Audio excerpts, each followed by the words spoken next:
You are watching the Wellness Hour, news that makes you healthier. I'm Randy Alvarez. Today's topic, new treatment options for people with back pain. And we're talking about electronic stimulation to avoid, and for many people that don't have to have drug therapy. With us, we have an expert on the topic. We've had him on the program before, Dr. Roland Reinhart. Dr. Reinhart, welcome to the program. Well, thanks for having me.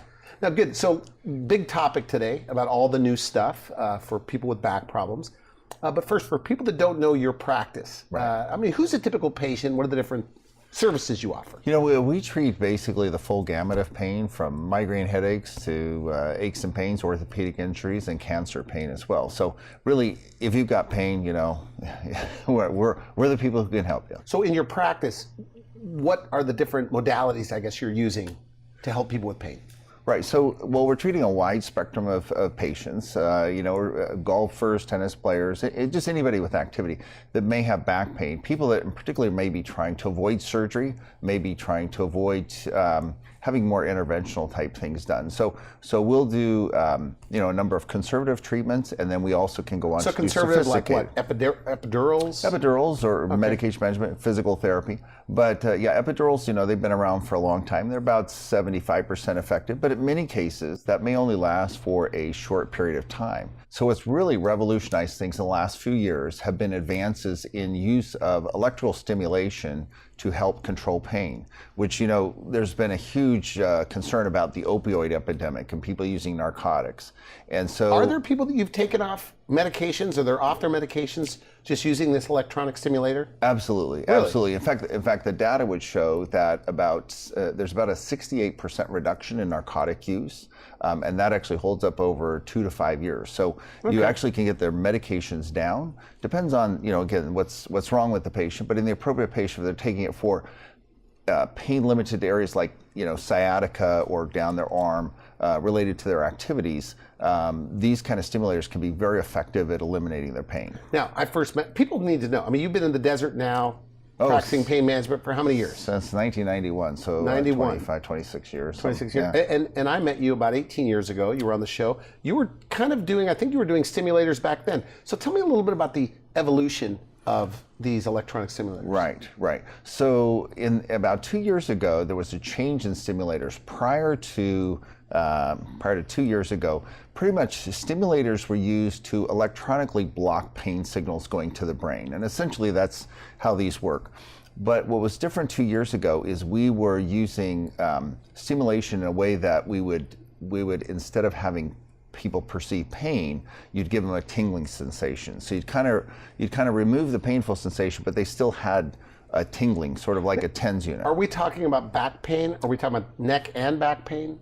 Either one. Sciatica? And pain, sciatica, pain down the arms, exactly. All right, so you were doing an implantable device. Correct. That delivers electronic stimulation to the spine. Correct. Confuses the brain into not feeling the pain. Exactly. Okay. Well, pain is really perceived in the brain. So, it's not like when you have sciatica, it's not that there's pain inherent in the leg, okay? There's basically receptors in the leg. The signals can go to the spinal cord. From the spinal cord, they go to the thalamus, and then they go to the brain, and the brain interprets that signal and says, you've got pain. So you can use medications at multiple different points. You can use anti-inflammatories to desensitize the receptors. You can use drugs like gabapentin or Lyrica to quiet down the nerves. You can use narcotics to decrease the signaling through the spine. So these narcotics, so I understand this correctly, right? They're working on giving a different signal to the brain.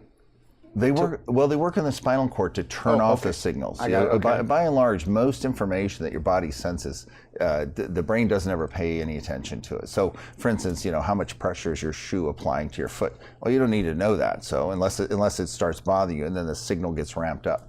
So most of the time, most signals are shut off. And what narcotics do is they shut off more of the signals. Mm-hmm. So that's basically how they work. So if you have sciatica and I give you a shot of morphine or something, you say, hey, my pain's gone. Really, the only thing that's happened is the perception by the brain has been changed now, okay? All right, so interesting. You can use drugs at multiple places. All drugs have side effects. Or you can use electrical stimulation to basically change that signal to the brain. And without the side effects. Without the side effects, precisely. And does it work? Oh, it works. Because you've done a lot of these implantable devices over the years. Works fabulously well, right. So the old stimulation that we had, we would exchange pain for a new stimulation, which was tingling, okay? But many people didn't like the tingling either. So a lot of times, you go, well, I got this great therapy, you try it. And that's the nice thing with these, you get to try them first for about a week or so, see if it does for you what you want it to do. If it does, great. If it doesn't, then you just pull out the wires, there's no incision, nothing implanted. If it does work well for you, then you go ahead and go to implant. Okay. So now the new technology allows us to block the pain without giving you a tingly sensation. So these are called paresthesia free. So, and there's a couple different models that have come out. One, the initial one that came out was a super high frequency. It's kind of like, how dogs are, we can't hear things that dogs can hear. Yes. It's a high frequency. So this is a high frequency. Your spinal cord per se, your brain doesn't really comprehend that there's something going on. But over about 3, 4, 5 days, the brain starts to turn off the pain signals. So the newer stimulation, basically what we're doing is we're using stimulation to just replace the pain signal. So it's a higher frequency than before. Well, there's one that's higher frequency. The other one that we now use, or I think is one of the best, there is one called burst. And what that is a very rapid firing of about 5 impulses, and then a quiet period, then a rapid 5 impulses. So the advantage of that is that really is much more like how the nerves actually fire. Okay, so nerves normally don't just send signals bing, bing, bing. They send signals when something's going on. They send a lot of signals. When it's quiet, they're not sending many signals. So old stimulators would always stimulate bing, bing, bing. The new ones now will stimulate either at super high frequency, your brain doesn't perceive it, or burst stimulation, which gives a pattern and then shuts off, pattern and shuts off, which mostly mimics what the nerves actually do. So the advantage of that is we're able to block the pain signals without actually without giving you a tingly sensation. So Are you now the people that are in the old implantable devices you were doing before with electronic stimulation?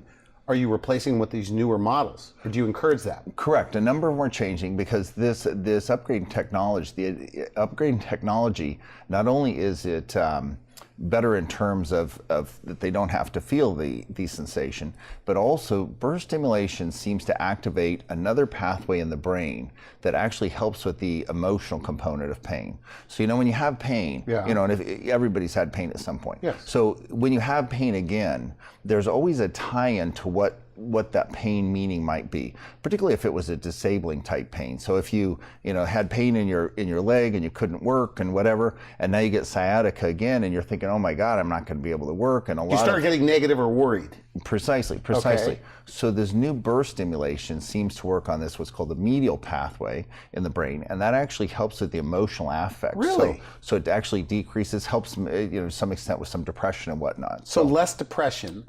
So in the study, they found people were less depressed about the potential of future pain.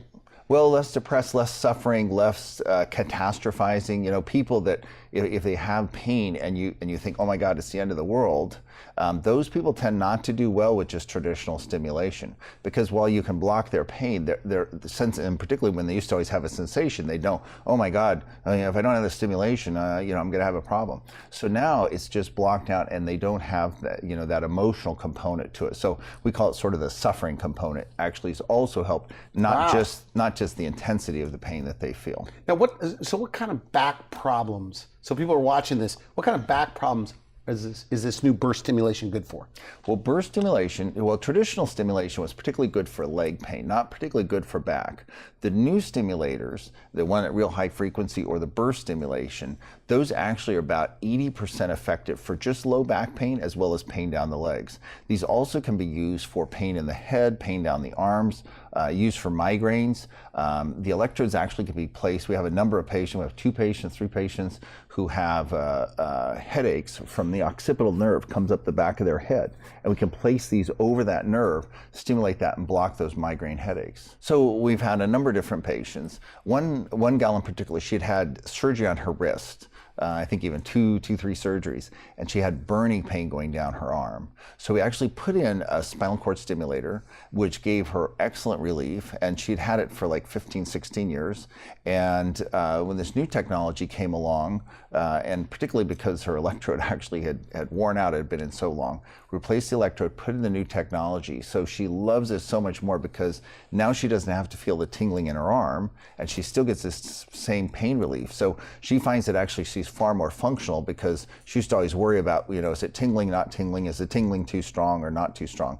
So it's been a huge advantage for her because she doesn't have sort of an annoyance, be like if you had to itch all the time, you might go, well, I'm glad I don't have pain, but I got to itch here. Well, if you could just get rid of that, that would be so much better for you. So, we've had a number of patients too who've had, one gal in particular had a hip replacement and had horrible pain. They looked at trying to replace the hip or do something else. Amazingly, the hip actually, when they did it, her pelvic bone had kind of fractured on the pelvic side of it. And they were saying, well, there's nothing we can do. Your bones are too thin.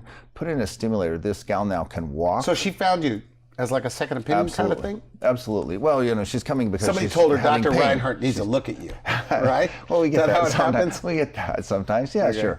But If I was in pain, I'd go see you. well, thanks. Okay. Okay. So she goes to you. You clearly see, which they were telling her not much can be done. Oh, absolutely. Right? Absolutely. Okay. They told her there was nothing else to do. They Other than couldn't more pain rebuild meds. her hip. Give her pain meds. She was on Norco about 6 a day, and really not doing well. Is that Couldn't bad sleep stuff? well at night. Well, amazingly, America consumes 99% of all the Vicodin in the world. I mean, in the entire world. Is that right? The United States consumes 99%. So, there is a huge problem with opioids in this country. And fortunately, this is a kind of technology that can really help to give people pain relief that they need without having to use the narcotics. So I interrupted you, but that woman with the terrible hip replacement pain. Right. So she gets the new stimulation. Right. And what happens?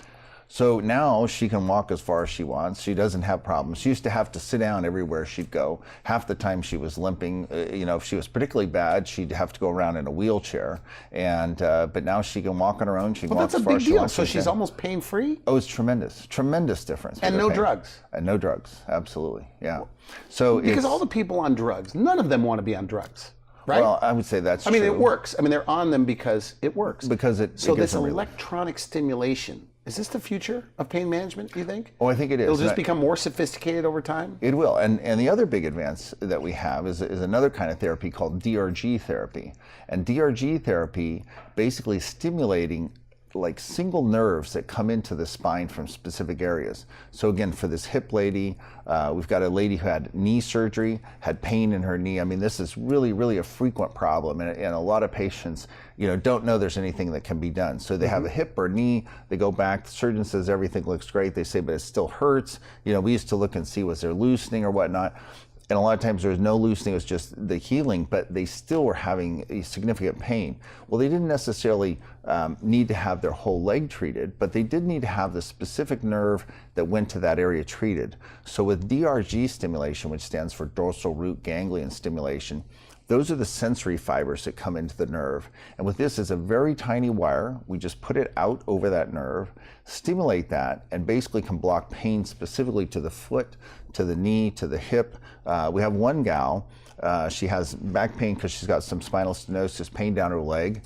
Spinal cord stimulator was somewhat helpful with her, but she still complained of her vaginal pain.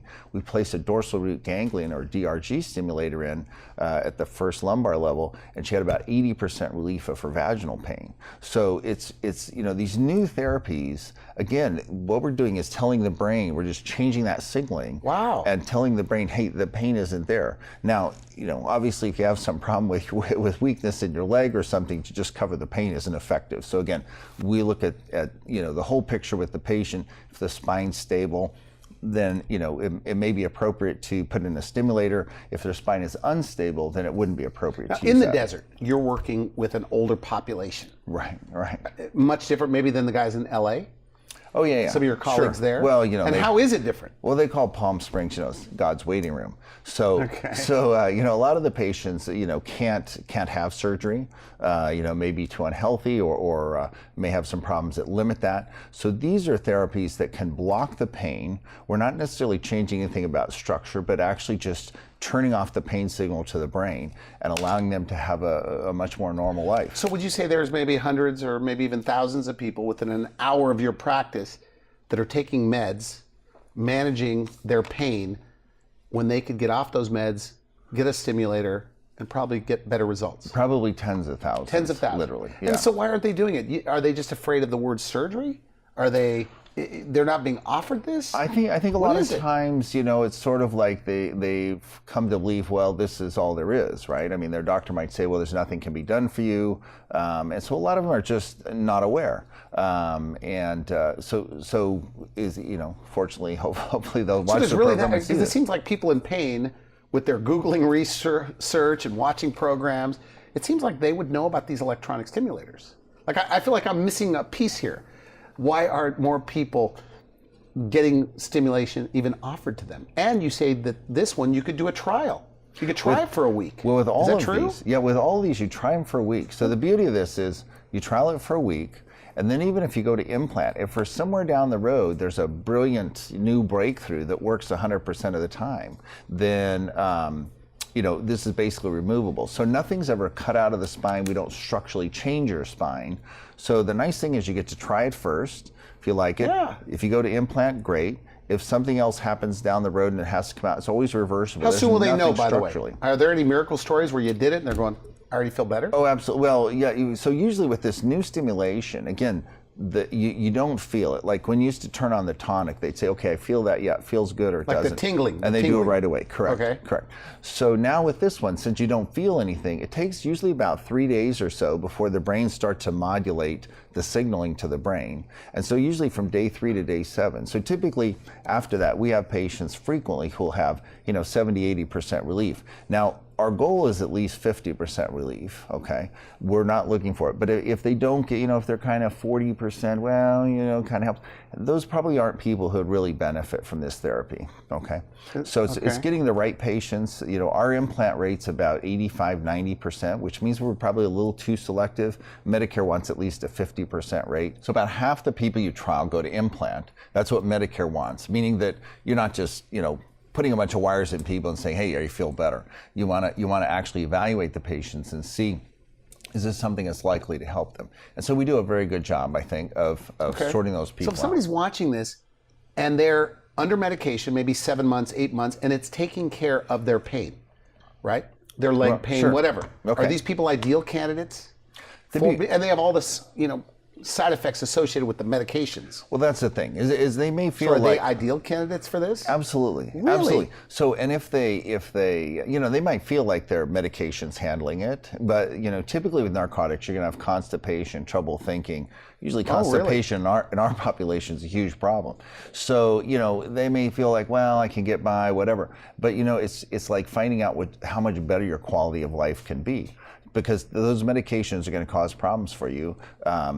They may not be things that I would say probably they're things you become more accustomed to, and you say, well, I just have to put up with that because I'm taking these pain meds and I'd rather have the pain meds and be constipated. But in point of fact, you could have a stimulator, get rid of your pain, not need the narcotics, and actually your life would be considerably better. So Medicare, Medicaid, insurances all cover this? All insurances cover this, absolutely. Now, do they need a referral from their primary care physician to see you? Do not. You can come directly to our office. So they can call directly to you? Absolutely. And it's covered by insurance? Absolutely. Now, there's always co-pays involved in some of these. Are you less expensive with co-pays than a hospital? Well, compared, hospitals now, there's been a huge change in medicine. And hospitals are now buying doctors, so to speak.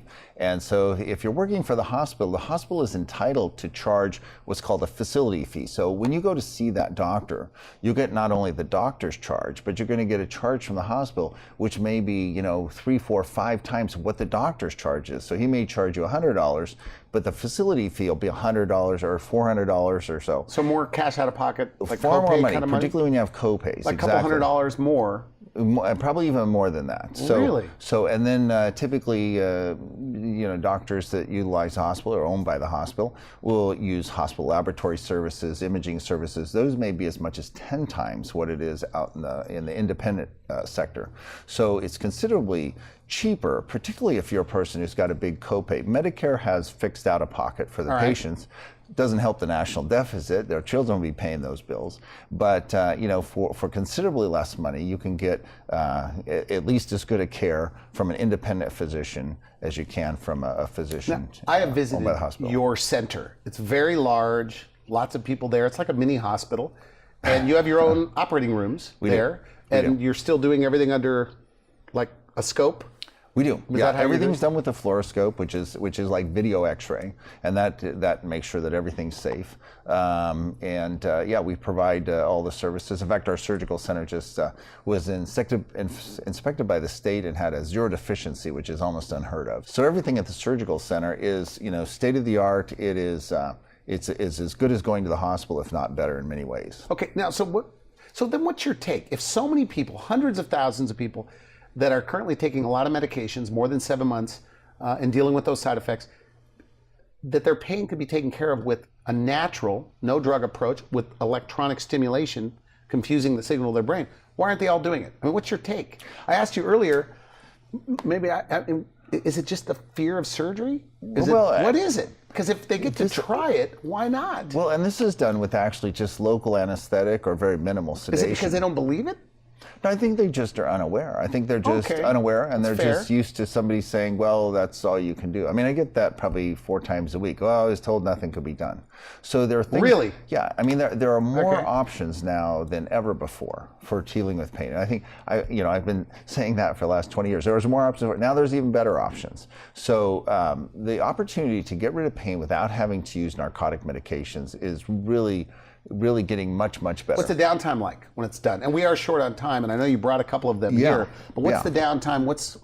How long does the procedure take you to do? Yeah, the procedure itself, so the trial actually in terms of surgical time is maybe a half hour, 45 minutes. Downtime is really zero. We want you up, we want you moving, we want you doing activities you do.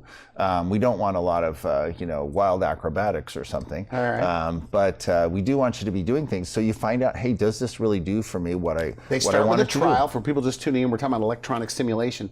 So they go in, they start with a trial. Correct. Like they wear it on their, that's one of them. Correct. So actually, these are the implanted devices. So just this tiny little wire. I don't know if you can see that there. Okay, it's so small you can't even see it. Little, we can see it. Tiny little wire is placed much like an epidural, except instead of injecting medicine, we just slide these wires in.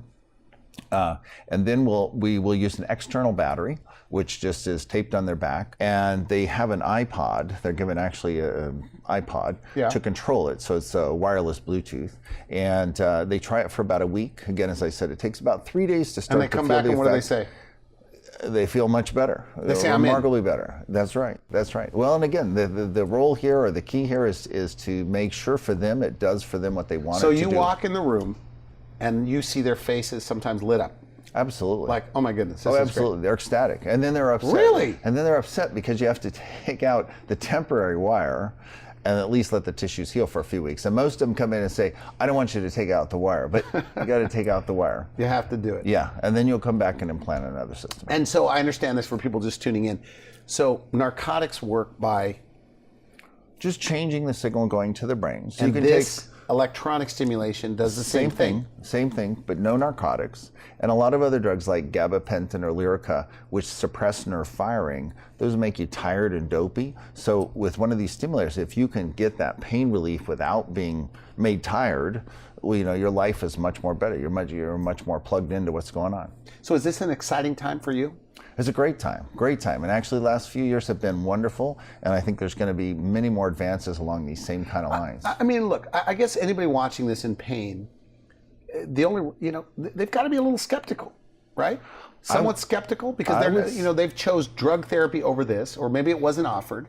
Yeah, I mean, if everybody believed what you're saying today, you couldn't handle the business. You couldn't handle the patient load. I mean, it's the truth. That would be great for the patients, right? I know you have a big parking lot over there, but there wouldn't be enough parking. Yeah, but the point is to give the best therapy to the patient. So, that would be great. If they all come in, great. We'll figure out a way to make it happen for them. Maybe the wait will be 4 hours instead of 3. Is that right? That's right. So they could get in the same day. Same day or the next day, it's going to be fast. So if they just say, hey, I'm having horrible pain, we'll get them in. Now, you mentioned somebody with their hand pain or arm pain. Is there a particular area of pain where this is like ideal for, like sciatica, it's excellent for? Is there a particular... Sciatica or cervical radiculopathy, anything where pain's going down the arm, also back pain as an individual separate item.